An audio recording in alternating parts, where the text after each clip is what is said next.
British Prime Minister Boris Johnson is back at work today with fighting words for the virus that put him in an ICU. If this virus were a physical assailant, then this is the moment when we have begun together to wrestle it to the floor. The UK is still mostly locked down, but other countries are not.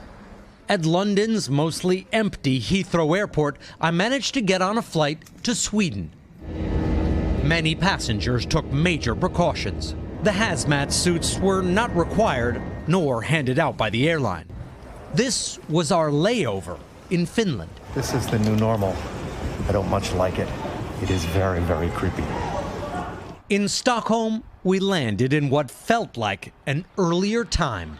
Sweden is adopting a very different approach to battling the virus. Stores open, restaurants and bars open, schools open. People are advised, not required, to avoid contact. The policy is the brainchild of Dr. Anders Tegnell.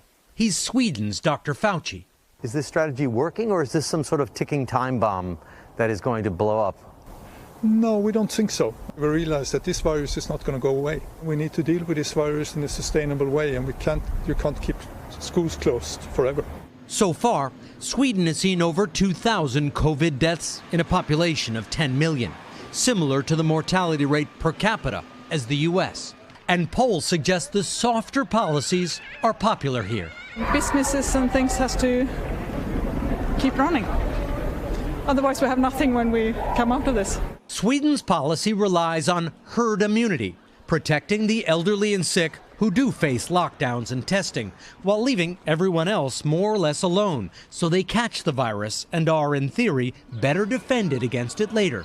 Sweden has more deaths than its neighbors, but says its is a long-term solution with little economic impact and its education and healthcare system intact. Hey, NBC News fans, thanks for checking out our YouTube channel. Subscribe by clicking on that button down here and click on any of the videos over here to watch the latest interviews, show highlights, and digital exclusives. Thanks for watching.